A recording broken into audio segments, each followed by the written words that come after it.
Hello everyone and welcome back to another video. Today I'm going to be revisiting Call of Duty World War II and talking about if it's better than people think or if it's worth playing today. This is for the multiplayer and yeah, that's really about it. I don't have anything else to say, so let's just get right into it. The first thing I want to talk about is the map design. The maps are obviously very important to a Call of Duty multiplayer. In my opinion, Call of Duty World War II has decent maps. The maps are not great, but they aren't terrible either. Overall, they're just pretty mid if I'm being honest. Most of them are small, 3-laned maps with not a lot of elevation. This formula is used for most of the maps, and it can cause them to get really boring sometimes. But at the same time, if you want to just hop on a Call of Duty and get some quick action, this isn't the worst option. The variety though is kind of what this game lacks. Again, the maps are mostly on the smaller side, and most are 3-laned, which can make it boring at times. From a design standpoint, these maps are quite mid, but from a visual standpoint, some of these maps are quite nice to look at. They have a nice art style, and the graphics are nice as well. They all are set obviously in battles of World War II, and they all have a nice art style and design. There's the snowy forest, the rainy trenches, and the London docks, as well as other maps. And they all have that certain feeling to them. It's kind of nice to go back to a World War II game and see the visual style, which brings me to the next point. The variety in the guns is really good. There are so many different classic guns, and it's really nice to try them out. If you're into classic World War II guns, you'll probably like the guns in this game.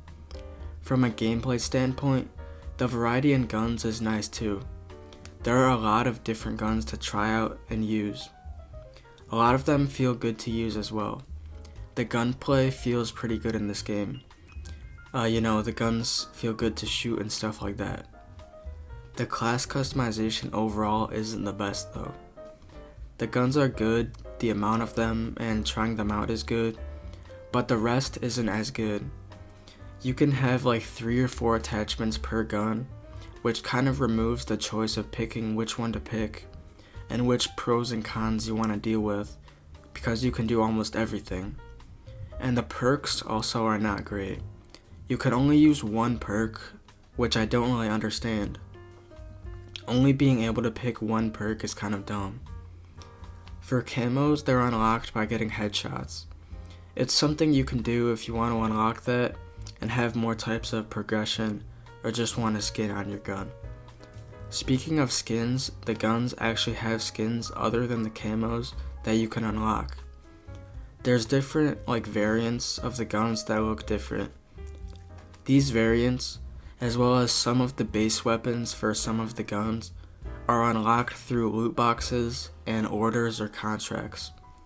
Orders are timed challenges that give you loot boxes or guns for completing them. Loot boxes can give you guns or skins or things like that. Also, there's a thing called contracts, which are again timed challenges that can give you XP for finishing them. The progression as a whole is pretty good.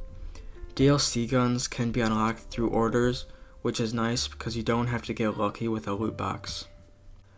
But anyway, COD World War II's class customization gets rid of a lot of the intricate, customization of your classes. Too many attachments and too few perks kind of dumbs it down too much, but if you can look past that, the guns are fun to try out and use.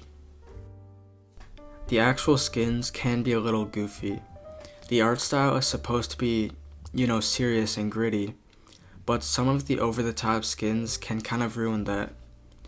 This goes for character skins because you can change the way your character looks, and also the weapon variants, because some of those can get a little wacky. It is kind of annoying, at least for me, to play a game that's supposed to be serious, but has skins like this.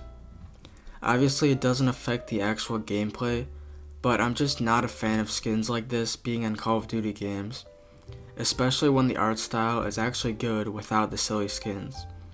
If you take away the skins, this game actually looks really good. I talked about the maps earlier, which look great, but also the base character skins and weapon skins look good. It's kind of a shame to see it get ruined by the over-the-top characters and weapon variants. Also, I know I mentioned the variants earlier, and I didn't say anything bad about them, but that's because not all of them are bad. There are some that are realistic, but there's also the crazy colorful ones. It is kind of annoying for me, but if you can look past things like that, then it's not a big deal. So the next thing is the actual gameplay and the game modes, arguably one of the most important things, or the most important thing. The gameplay, like the movement and stuff like that, is pretty standard. Of course, this was before sliding, so it's just your basic COD movement. The game modes are also mostly the same, and it would be pretty boring. This would be a pretty boring and uninteresting game without one mode, that being War. War is a game mode that I believe is exclusive to this game, and that's probably the most fun thing about it. This is one of the main reasons to play this game over any other COD. The mode is about attacking or defending objectives within a time limit. In a match, you can play both defense and offense. You start as one, then switch to the other one, and you can win by either defending an objective for the time limit or successfully attacking all the objectives, which are things like planting a bomb, escorting a tank, or simply taking control of an area. It's really pretty fun. The matches can be really long sometimes, and it can be intense to fight for the objectives when you know the whole game is on the line. And of course, the other modes like Team Deathmatch or Domination are also pretty decent if you aren't in the mood for War mode. I'll be honest, if I'm gonna play Team Deathmatch or Domination though, Call of Duty World War II is not gonna be my first pick.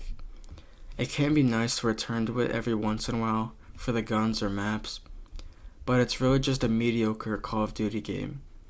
War mode is great, but without that, it would be a lot worse. But yeah, that just about wraps up the video. I hope you enjoyed, and if you did, press the YouTube buttons if you want to support me, and I'll see you in the next one.